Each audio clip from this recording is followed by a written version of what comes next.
Hello students, we are going to discuss here question number 30 of KVPY SA question paper which was held on 5th November 2017.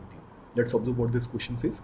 A long cylindrical pipe of radius 20 centimeter is closed at its upper end, right? यहाँ पर is closed at its upper end and has an airtight piston of negligible mass as shown. When a 50 kg mass is attached to the other end of the piston, it moves down.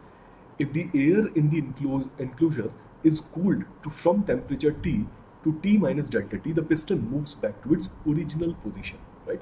Then delta T by T is closed. We have to determine what is delta T by T, and there are assumptions like we have to consider air to be an ideal gas, G is 10 meters per second square, and atmospheric pressure is 10 to the power 5 pascals. Okay, now सबसे पहले समझते हैं कि इस question के अंदर हुआ क्या. इनिशियली हुआ ये कि जब हमने इस मास को सस्पेंड किया, देन ये पिस्टन नीचे गया एंड फाइनली कहीं जाकर के इक्विलिब्रियम स्टेट आई.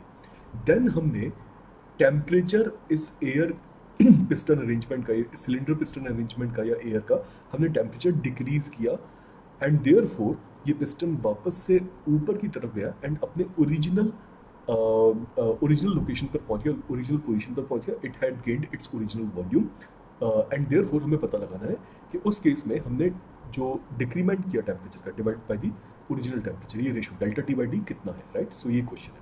नाउ इसे सिस्टमैटिकली देखते हैं. सबसे पहले हम बात करते हैं इनिशियल मोस्ट कंडीशन की, जब हमने नीचे ये मास सस्पेंड नहीं किया था. जब हमने मास सस्पेंड नहीं किया था उस मोमेंट ऑफ टाइम पर गैस का प्रेशर एटमॉस्फेरिक प्रेशर के बराबर रहा होगा, राइट? इसका लेट अस से इनिशियल वॉल्यूम V0 था एंड इनिशियल टेम्परेचर T था, ठीक है ना. Now try to understand one more thing कि यहाँ पर हमने, प्लीज इस शब्द पर ध्यान दीजिए, यहाँ पर हमने इस गैस को कूल किया है, राइट? फाइनल कंडीशन के अंदर हमने इस गैस को कूल किया है. कूल हम सिर्फ तभी कर सकते हैं जब बाहर से सराउंडिंग से किसी तरह से हम एनर्जी एक्सचेंज करें.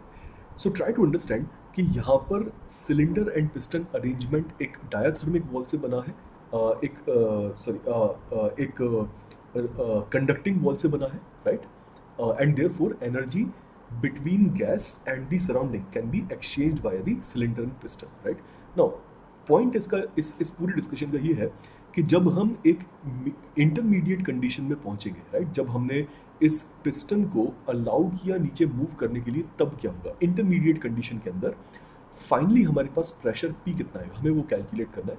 सो प्लीज ऑब्जर्व, अगर हम फाइनल पोजीशन पर प्रेशर P मानते हैं तो देन इस प्रेशर के कारण से पिस्टन पर downward P times A force आएगी, वेयरएज एटमॉस्फेरिक प्रेशर के कारण से बाहर से P0 टाइम्स A फोर्स आएगी एंड एक mg फोर्स पिस्टन पर again due to the mass present होगी. सो इन तीनों के कारण से, इन तीनों फोर्सेस के कारण से फाइनली इंटरमीडिएट पोजीशन पर एक इक्विलिब्रियम एस्टैब्लिश होगा, जिसमें मैं ये कह सकता हूँ कि P into A, that is downward force, plus mg which is also downward force on the piston is equal to P0 times A, right? This is the upward force.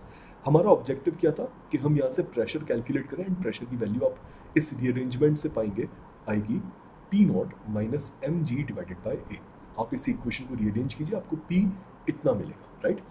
Now इस कारण से due to the decrement in pressure there will be an increase in volume. So let us say कि initial volume V0 से अब finally volume बढ़ करके V0 plus delta V हो गया, राइट? वन लास्ट पॉइंट, अगर हम इस सारी प्रोसेस को क्वासी स्टैटिकली हैपनिंग प्रोसेस माने, ये बहुत धीरे धीरे हो रही है, देन उस केस में बाहर और अंदर मतलब surrounding and gas inside the piston के बीच में इनफ टाइम होगा कि मूवमेंट्स सडन ना हो, रिवर्सिबल प्रोसेस हो एंड एनर्जी प्रॉपर्टी एक्सचेंज हो सके. Hence since inside the piston gas and outside the piston surrounding, ये सिलेंडर सराउंडिंग, इनके बीच में एनर्जी एक्सचेंज हो सकती है. Therefore after a very long duration of time हम कहेंगे कि फाइनली दोनों का टेम्परेचर अभी भी सेम होगा, right? So this is the intermediate position जब हमें प्रेशर पता चला, वॉल्यूम हमने अज्यूम कर लिया एंड टेम्परेचर सेम रहा, राइट? देन अब हमने फाइनली क्या किया, now start the third step. हमने किसी तरह से इस सिलेंडर के अंदर रखी हुई गैस को कूल डाउन करना स्टार्ट किया finally, so that finally temperature gas का T माइनस डेल्टा T हुआ, राइट? एंड कंडीशन क्या है? कंडीशन ये है कि volume of gas becomes again V naught because piston regains or moves back to its original position, right? So finally final most condition के अंदर जो सबसे पहला वॉल्यूम था वो वापस से रीगेन होगा गैस के द्वारा. What about pressure? Now try to understand.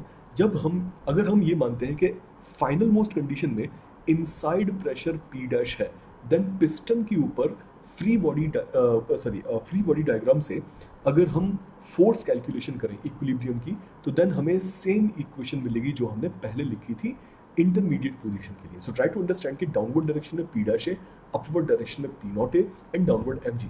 Final most condition में हमें सेम इक्वेशन मिलेगी and therefore we can say कि फाइनल मोस्ट कंडीशन का प्रेशर P डैश वही होगा जो इंटरमीडिएट कंडीशन का प्रेशर है, that is P naught minus mg divided by A, right? So please observe कीजिए इनिशियल मोस्ट से इंटरमीडिएट कंडीशन में क्या क्या चेंज हुआ. प्रेशर चेंज हुआ, वॉल्यूम चेंज हुआ, but temperature was constant, right?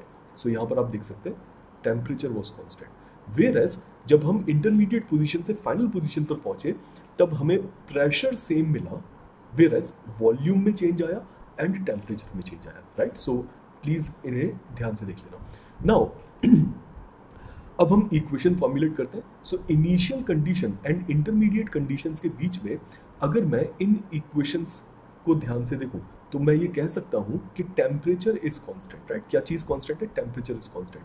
So we can say using ideal gas equation that P naught V naught should be equal to P final V final, right? So P final कितना है? P final is P naught minus mg divided by A and volume final is V naught plus delta V, right? So let us call this equation as equation 1. Similarly also in intermediate position में अगर हम ideal gas equation apply करते हैं तो हमें मिलेगा P naught minus mg divided by air, that is pressure multiplied by volume of intermediate condition equal to nRT, right? This becomes my second equation. And अगर हम अब final most condition की बात करें, final most condition में अगर हम again PV equals nRT लगाते हैं in final most condition, अगर हम फिर से PV equals nRT लगाते हैं तो हमें ये फाइनली मिलेगा, right? nR times T minus delta T. Let's call this as equation number 3. सो हमारे पास में 3 इक्वेशंस है एंड फाइनली हमें चाहिए delta T by T ratio. So start करते हैं, बस हमें इन्हें सिंप्लीफाई करना है, मर्ज करना है. ऑब्जर्व कीजिए अगर मैं इक्वेशन 3 को डिवाइड कर दूं इक्वेशन 2 से तो मुझे क्या मिलेगा? RHS में N R T minus delta T divided by N R T will give me T minus delta T divided by T. ये RHS हुआ. LHS में आप देख सकते हैं since pressure was same, pressure cancel out हो जाएगा and therefore we will be getting V naught divided by V naught plus delta V, right? So हमारे पास इक्वेशन 3/2 ये आया. Let's call this equation as A. Now observe कीजिए equation 1 को please ध्यान से देखिए. इक्वेशन 1 में इक्वेशन 1 से हम V naught divided by V naught plus delta V value निकाल सकते हैं. सो अगर मैं इक्वेशन 1 से इस वैल्यू को कैलकुलेट करके एंड यहाँ पुट करूँ तो मुझे क्या मिलेगा? So V naught divided by V naught plus delta V will be equal to 1 over P naught of P naught minus mg divided by A which is equal to T minus delta T by T, right? LCM open कर लेते हैं RHS के अंदर, LHS में bracket open कर लेते हैं तो हमारे पास मिल जाएगा 1 minus mg divided by P naught A equals 1 minus delta t by t. And obviously अगर आप इसे और सिंप्लीफाई करते हैं then delta T by T की वैल्यू कितनी मिल रही है? वो आ जाएगी mg divided by P naught times A, right? So finally हमारे पास ये रिलेशन आया. नाउ इस रिलेशन के अंदर हमें सारी वैल्यूज पता है तो जस्ट पुट इन कर देते हैं. So we will be getting delta T by T equals mass which is 50, g which is 10 divided by P naught which is 10 to the power 5 times area of piston. Area of piston हमें पता है because हमें radius of piston पता है which is 20 centimetre. 20 centimetre is also 1/5 of metre, right? हमें metres में convert करना है ऐसा सिस्टम के अंदर. सो हमारे पास आ गया ये pi times R square. R की वैल्यू है 1/5, राइट? सो हमारे पास ये इक्वेशन आ रही है. जब हम इसे सॉल्व करेंगे सो फाइनली हमारे पास आंसर आएगा 0.039 समथिंग समथिंग, राइट। मैं इसे ऑलरेडी कैलकुलेट कर चुका हूँ, इसलिए मुझे पता है। I would request you guys कि आप इसे दोबारा से इसे प्रॉपरली सॉल्व कीजिए। So delta T by T is 0.039 और delta T by T approximately will be equal to 0.04। So option C becomes your correct answer. I hope आप सभी को ये सोल्यूशन एंड इस क्वेश्चन को एड्रेस करने का तरीका समझ में आया होगा। एंड साथ ही साथ मैं आपको ये बताना चाहता हूँ कि इनकेस अगर आप वेदांतु एकलव्य के बारे में और जानना चाहते हैं, then I would advise you कि आप इसे गूगल करें। Best of luck.